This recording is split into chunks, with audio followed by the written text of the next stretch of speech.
సుమన్ టీవీలో మీ personal and business promotions కోసం కింది నెంబర్కి కాంటాక్ట్ చేయండి. సార్వత్రిక ఎన్నికల్లో ఘోర ఓటమి తర్వాత వైసీపీకి ప్రతిపక్ష హోదా కూడా దక్కని విషయం తెలిసిందే. ముఖ్యమంత్రి పదవి పోయాక వైసీపీ అధినేత వైఎస్ జగన్మోహన్ రెడ్డికి కష్టాలు మొదలయ్యాయి. ఇప్పటికే పార్టీకి సిట్టింగ్లో కీలక నేతలు గుడ్ బై చెప్తున్నారు. అయితే ఆ పార్టీ అధినేతకు తాజాగా మరో ఊహించని జలక్ తగిలింది. వైఎస్ జగన్ పాస్పోర్టు రద్దయింది. దీంతో ఆయనకు పాస్పోర్టు కష్టాలు వచ్చిపడ్డాయి. ముఖ్యమంత్రి పదవి పోవడంతో జగన్ డిప్లొమాట్ పాస్పోర్టును రద్దు చేస్తున్నట్లుగా సంబంధిత అధికారులు తెలిపారు. దీంతో చేసేదేం లేక జనరల్ పాస్పోర్టు కోసం ఆయన దరఖాస్తు చేసుకున్నారు. 5 సంవత్సరాలు జనరల్ పాస్పోర్టు ఇవ్వాలని హైదరాబాద్ సిబిఐ కోర్టు ఆదేశించడం జరిగింది.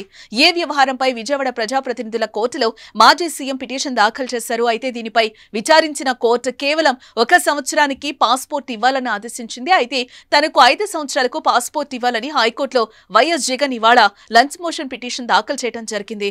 ఈ పిటిషన్ పై విచారణ సోమవారానికి రాష్ట్ర అత్యున్నత న్యాయస్థానం వాయిదా వేసింది. దీంతో లండన్ ప్రయాణంను వైఎస్ జగన్ వాయిదా వేసుకున్నారు.